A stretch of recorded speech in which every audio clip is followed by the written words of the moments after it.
Eco পার্কে প্রাতঃভ্রমণে এসে শ্যামাপ্রসাদ মুখোপাধ্যায়ের ছবিতে মাল্যদান দিলীপ ঘোষের। আজ শ্যামাপ্রসাদ মুখোপাধ্যায়ের 125তম জন্মজয়ন্তী। রাজ্যে আসছেন অমিত শাহ।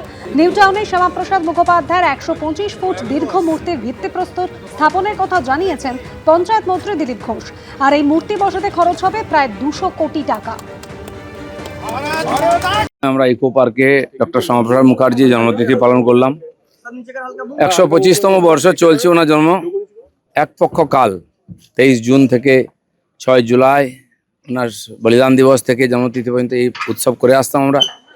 আজ সরকার তাকে স্বীকৃতি দিয়েছে, সরকার সে পালন করছে এবং বাংলায় সবচেয়ে বড় স্ট্যাচু ডক্টর শ্যামাপ্রসাদ তৈরি হবে। মাননীয় গৃহমন্ত্রী তার ভূমি পূজন করবেন। সেই শুভ দিন এসছে আজকে। আমরা গর্বিত, তাকে যোগ্য সম্মান দিতে পারছি। এবার তার স্বপ্নকে সফল করার জন্য মাননীয় মোদীজি যেমন 370 ধারা তুলে কাশ্মীরকে বিলয় করেছেন, এই যে বাংলার জনক শ্যামাপ্রসাদ, সে বাংলাকেও আমরা তার স্বপ্নের বাংলা বানাবো, সে সংকল্প নিয়ে কাজ করছি। আজ শ্যামাপ্রসাদ মুখোপাধ্যায়ের জন্মজয়ন্তী, আর তার আগে সুকিয়া স্ট্রিটে শ্যামাপ্রসাদ মুখোপাধ্যায়ের আবক্ষ মূর্তির বেদি ভাঙচুর নিয়ে শুরু হলো তরজা। ভারতীয় জনতা যুব মোর্চার দাবি এই ঘটনা ঘটিয়েছে তৃণমূল, যদিও অভিযোগ অস্বীকার করেছে তৃণমূল কংগ্রেস। সোমবার শ্যামাপ্রসাদ মুখোপাধ্যায়ের জন্মজয়ন্তী। তাঁর 125তম জন্মজয়ন্তী ধুমধাম করে পালন করার সিদ্ধান্ত নিয়েছে রাজ্য সরকার। আসছেন কেন্দ্রীয় স্বরাষ্ট্রমন্ত্রী অমিত শাহ। আর তার আগেই কলকাতায় সুকিয়া স্ট্রিটে শ্যামাপ্রসাদ মুখোপাধ্যায়ের আবক্ষ মূর্তির বেদি ভাঙচুর ঘিরে উত্তাল হল রাজনীতি। অভিযোগ উঠল তৃণমূলের বিরুদ্ধে। আগামীকাল সোমবার অর্থাৎ 6 জুলাই শ্যামাপ্রসাদ মুখোপাধ্যায়ের জন্মদিন। আর সেই উপলক্ষে সুকিয়া স্ট্রিটের মোড়ে ঠিক রামমোহন লাইব্রেরির উল্টো দিকে শ্যামাপ্রসাদ মুখোপাধ্যায় এবং গোপাল মুখোপাধ্যায়ের দুটি আবক্ষ মূর্তি বসানো হয়েছিল। কথা ছিল আগামীকাল সোমবার সেটি উদ্বোধন করবেন রাজ্যের মন্ত্রী থেকে বিধায়করা, কিন্তু তার আগেই সেই মূর্তি যেখানে বসানো হয়েছে সেখানে ভাঙচুর চালানো হয়েছে বলে অভিযোগ। মূর্তির নিচে যে ফলক লাগানো হয়েছিল সেটা শনিবার রাতেই বসানো হয়েছিল, কিন্তু সেই ফলক ভেঙে চুরমার করে দেওয়া হয়েছে। ব্যাপারটা হচ্ছে কাল রাত্রে 12:15 অবধি এখানে কাজ চলেছে। 1:30টার দিকে আমি খবর পাই যে এখানে কিছু দুষ্কৃতী অলরেডি ভাঙচুর শুরু করেছে। আমি সঙ্গে সঙ্গে দৌড়ে আছি, কিন্তু যতক্ষণে আমি এসে পৌঁছই, আমি এসে এটা দেখেছি অলরেডি ওদের ভাঙচুর শেষ হয়ে গেছে আর রেখে গেছে আমাদের জন্য এই ধ্বংসাবশেষটা। তৃণমূলের দুষ্কৃতী হতে পারে। যাই হোক, আমার পুলিশ প্রশাসনের ওপর পুরো ভরসা আছে। যেহেতু 4 মাথার মোড়, ওই জন্য চারদিক থেকেই সিসিটিভি আছে। ওনারা সিসিটিভি ফুটেজগুলোকে রিট্রিভ করার চেষ্টা করছে, আর যে দুষ্কৃতীরা করেছে তারা খুব শীঘ্রই ধরা পড়বে। প্রশ্ন উঠছে, রাতে কে বা কারা ঘটালো এই ঘটনা? এই নিয়ে শুরু হয়েছে তরজা। শ্যামাপ্রসাদ মুখার্জির মূর্তি ভাঙলে পশ্চিমবঙ্গ এবং বাঙালির হৃদয় থেকে শ্যামাপ্রসাদ মুখার্জিকে সরাতে পারবে না। হাজারো মূর্তি ভাঙুক, শ্যামাপ্রসাদ মুখার্জি পশ্চিমবঙ্গের রূপকার। মূর্তি ভেঙে কোনো লাভ নেই। নকশালরা বিদ্যাসাগরের মূর্তি ভেঙেছিল, রবীন্দ্রনাথের মূর্তি ভেঙেছিল, বাঙালি মনীষীদের মূর্তি পরপর ভাঙায় ওই বিশেষ করে 1970 সালে আজ থেকে 56 বছর আগে পরপর ঘটেছিল। সেখানে সেটা আবার ফিরে এলো, এটা আমি চিন্তিত বোধ করছি যে নকশালদের মতো আবার কোনো গোষ্ঠী আত্মপ্রকাশ করছে কিনা। ঘটনায় ভারতীয় জনতা যুব মোর্চার তরফে আমর স্ট্রিট থানায় অভিযোগ দায়ের করা হয়। তদন্তে নেমে একজনকে গ্রেপ্তার করেছে পুলিশ। ঘটনাস্থলে মোতায়েন করা হয়েছে পুলিশ। শুরু হয়েছে ভাঙা অংশ মেরামতির কাজ। শ্যামাপ্রসাদ মুখোপাধ্যায়ের যে মূর্তি, তা গত রাত 1:30টা নাগাদ ভাঙচুর হয়।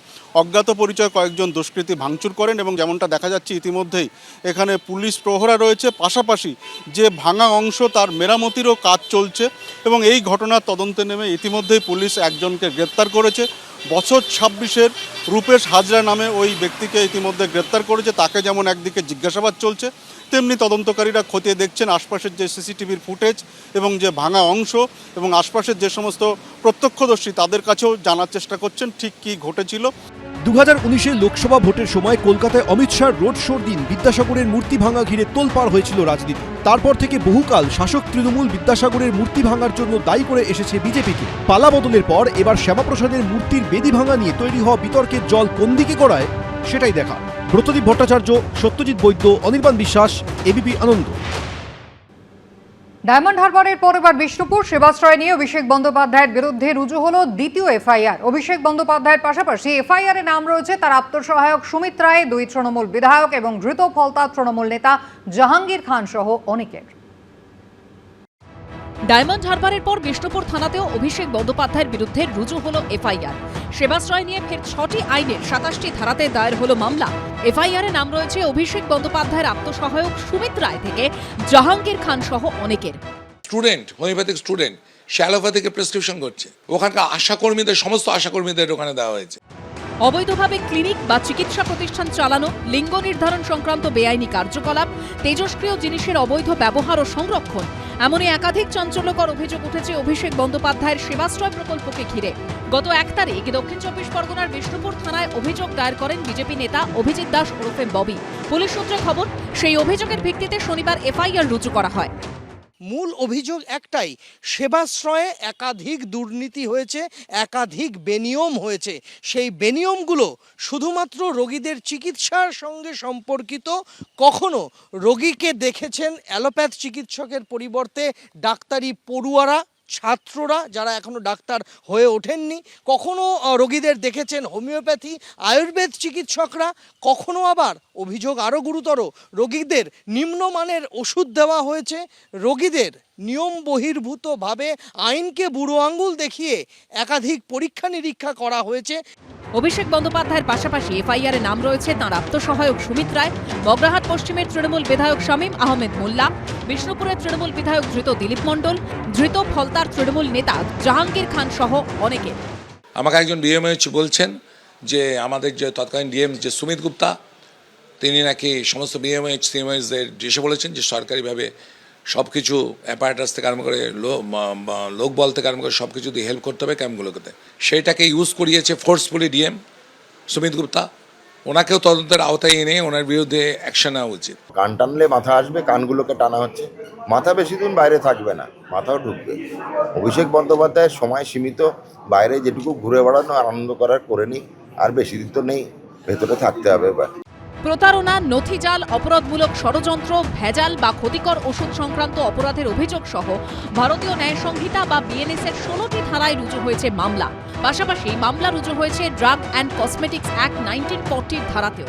18C ধারায় বৈধ লাইসেন্স ছাড়া ওষুধ বিক্রি, মজুত বা বিতরণ, 27B এর 1 এবং 27B এর 2 ধারায় লাইসেন্স ছাড়া বা আইন বিরুদ্ধভাবে ওষুধ উৎপাদন বা বিক্রি, 27C ধারায় নিম্নমানের ওষুধ উৎপাদন বা বিক্রি এবং 36 এর এ ধারায় মামলা রুজু হয়েছে।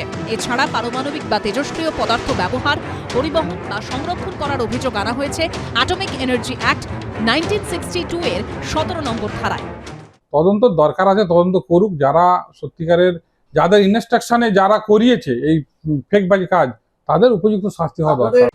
অভিষেক বন্দ্যোপাধ্যায় সহ অন্যদের বিরুদ্ধে মামলা রুজু হয়েছে pre conception and pre Natal diagnostic techniques বা PCPNDT অ্যাক্ট 1994 এর ধারাতেও। 23(1) ধারায় ভ্রূণের লিঙ্গ নির্ধারণ বা লিঙ্গভিত্তিক পরীক্ষা, 23 এর 2 এর ধারায় আইন লঙ্ঘন, 25 নম্বর ধারায় আইনের অন্যান্য বিধান লঙ্ঘনের অভিযোগে রুজু হয়েছে মামলা। এছাড়াও NMC অ্যাক্ট এবং ক্লিনিক্যাল এস্টাবলিশমেন্টস অ্যাক্টের 2টি ধারাও যোগ করা হয়েছে। আমরা তখন থেকেই বলেছিলাম যে এই বিষয়টা মনে হচ্ছে আমাদের একটা তো অভয়ার আন্দোলন থেকে মানুষের দৃষ্টিটা ঘোরানোর জন্য তদানীন্তন শাসক দলের একটা অংশ তাদের হচ্ছে যে রাজ্যের যে স্বাস্থ্য ব্যবস্থা, চলমান যে স্বাস্থ্য ব্যবস্থা, তার উপরে কোথাও আস্থা নেই বলে, খরা নেই, বন্যা নেই, মহামারী নেই, এরকম দীর্ঘদিন ধরে তারা ক্যাম্প একটা পরিকল্পনা করছেন। যারা এর জন্য দায়ী, তিনি যে পদেই থাকুন, যত শীর্ষ পদেই তিনি থাকুন, তার বিরুদ্ধে তদন্ত করে যথাযথ ব্যবস্থা যাতে নেওয়া হয়। আমাদের সংগঠন এই আবেদন তখনও করেছিল, আজও আবার করছে। আমি তো বলছি তুমিও নাকি খুব দুর্নীতি করো, কেউ এসে আজকে আটকাচ্ছে আমার মুখটা, বিজেপি নেতা অভিজিৎ দাসের পর গত 2রা জুলাই সেবাশ্রয় নিয়ে অভিযোগ করেন সুখদেব দাস নামে ডায়মন্ড হারবারের রায়নগরের এক বাসিন্দাও। এই অভিযোগের ভিত্তিতে ডায়মন্ড হারবার থানায় এফআইআর দায়ের করা হয়। এবার এফআইআর হল বিষ্ণুপুর থানায়। সন্দীপ সরকার, পার্থপ্রতিম ঘোষ ও সুদীপ্ত আচার্যর রিপোর্ট, এবিপি আনন্দ। রোগ থাকুক বা না থাকুক যেতেই হবে সেবাশ্রয়, না গেলে অন্যান্য সুযোগ সুবিধা মিলবে না, কেটে দেওয়া হবে জল বিদ্যুতের লাইন। হুঁশিয়ারি দিয়েছিল জাহাঙ্গীর খানের সাঙ্গপাঙ্গরা। অভিষেক বন্দ্যোপাধ্যায়ের সেবাশ্রয় নিয়ে এমনই চাঞ্চল্যকর অভিযোগ শিবিরে যাওয়া এলাকার বাসিন্দাদেরই। শুক্রবার এফআইআর দায়ের হয়েছে ডায়মন্ড হারবার থানায়। শনিবার স্বাস্থ্য দপ্তর জানিয়েছে সেবাশ্রয় নিয়ে তদন্তে নামছে তারাও। আর রবিবার বিষ্ণুপুর থানায় রুজু হলো আরও একটি এফআইআর। সব মিলিয়ে জোড়া এফআইআর এর পাশাপাশি স্বাস্থ্য দপ্তরের আতশ কাচের নিচে সেবাশ্রয়। আরও বিপাকে অভিষেক বন্দ্যোপাধ্যায়। রোগ না হলেও প্রত্যেকে যেতেই হবে ক্যাম্পে, ও জোর জুলুম, ও যেতেই হবে। চোখ দেখাতে গিয়েছিলাম, তো ওই চশমা পাইনি। গিয়েছি বলেছে হ্যাঁ তোমার ঘরে পৌঁছে যাবে, কিন্তু আসেনি। কারুর মাথার যন্ত্রণার চিকিৎসা করিয়ে বেড়েছে মাথা ঘোরা, কারুর ওষুধ খেয়ে উপশমের বদলে হয়েছে উল্টো ফল। কিন্তু কেউই এতদিন মুখ খুলতে পারেননি। অভিষেক বন্দ্যোপাধ্যায়ের সেবাশ্রয় ক্যাম্প নিয়ে বিজেপি নেতা অভিজিৎ দাস ওরফে ববি পুলিশে অভিযোগ দায়ের করার পরই মুখ খুলতে শুরু করেছেন স্থানীয় বাসিন্দারা। রোগ থাকুক বা না থাকুক ক্যাম্পে ডাক্তার দেখাতেই হবে। সেবাশ্রয় ঘিরে এলাকায় কার্যত এরকমই হুঁশিয়ারি দিয়েছিল জাহাঙ্গীর বাহিনী। চাঞ্চল্যকর দাবি করেছেন হরিণডাঙ্গা এলাকার বাসিন্দা শ্যামল হালদার। না করলে হয়তো বাড়ি ছাড়ার হুমকি, অন্য অন্য সুযোগ সুবিধার হুমকি, এরকম মানে হুমকি দিত, যেতেই হবে, না তো মারধর, ও জোর জুলুম, ও যেতেই হবে। এটা ওই স্থানীয় তৃণমূল নেতারাই বলতো আর কি। এবারে ওই জাহাঙ্গীর খানের নির্দেশে রেশন বন্ধ করে দেবে, ইলেকট্রিক কেটে দেবে, জল বন্ধ করে দেবে, টাইম কলের জল বন্ধ করে দেবে, এইসব মারধর হবে। মারধর অনেকের হতো। শুধু তাই নয়, অভিযোগ উঠেছে সেবাশ্রয় ক্যাম্পে মোবাইল ফোন দেখে করা হচ্ছিল রোগীর চিকিৎসা। ফলতার বাসিন্দা মঞ্জু মাকাল বুক ধরফর করার সমস্যা নিয়ে গিয়েছিলেন সেবাশ্রয়ে। মহিলার দাবি, শিবিরে গিয়ে বলতেই মোবাইল ফোন দেখে দেখে 6-7 পাতার প্রেসক্রিপশন লিখে দিলেন চিকিৎসক।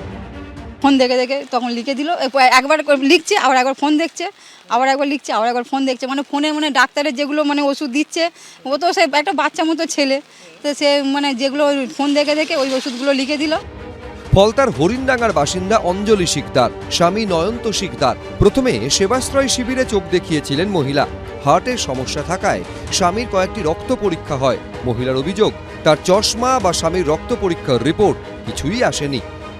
আমার চোখের জন্য এসেছিলাম, তা আমার চোখ দেখে বলেছিল চশমা দেব। সেকেন্ডবারে আমি আর আসিনি, কারণ দেয়নি তো কাউকে, শুনেছি আশেপাশে। আর আমি স্বামী এসেছিল ইসিজি করতে, ওনার ইসিজি রিপোর্টটা দিয়েছিলেন, কিন্তু ব্লাড পরীক্ষা হয়েছিল, ব্লাডের রিপোর্ট দেননি। শুধু স্থানীয় বাসিন্দারাই নন, অভিযোগ করেছে জেলার নার্সিংহোম ওনার্স অ্যাসোসিয়েশনও। অ্যাসোসিয়েশনের সভাপতির দাবি, লাইসেন্স আটকে যাওয়ার ভয়ে হাসপাতাল খালি করে ক্যাম্পে দিতে হয়েছিল বেড থেকে চিকিৎসা সরঞ্জাম। আমার হসপিটালে 300 বেড ছিল, তখন আমার হাসপাতাল খালি করেও ওখানে দিতে হয়েছে। হ্যাঁ, ইকুইপমেন্টস আমি দিয়েছি, এগুলো আমি সব রিটার্ন পাইনি। তখন ফার্স্ট পেজেতেই প্রায় আমার 113টার মতো বেড পাইনি।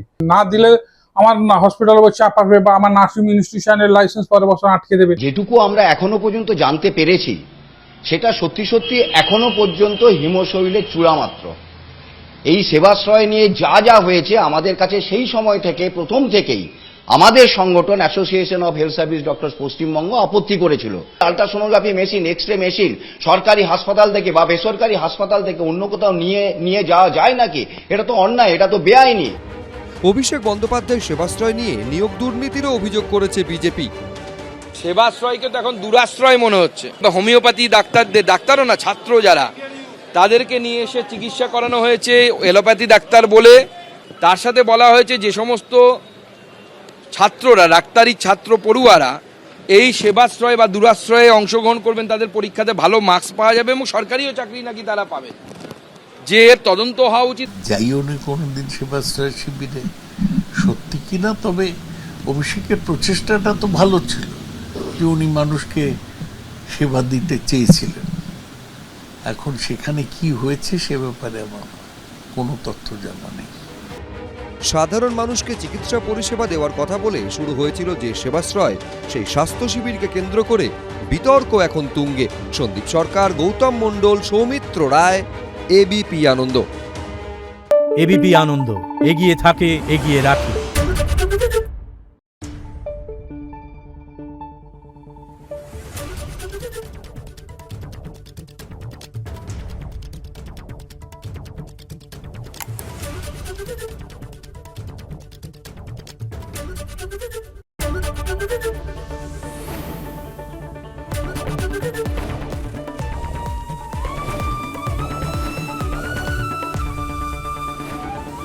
এবিপি আনন্দ, এগিয়ে থাকে, এগিয়ে রাখে। পালিয়েছে তাই নাকি? রাত্রে বাংলা গুজব চায় না, বাংলা খবর চায়। বাংলা খবর, বাংলার খবর।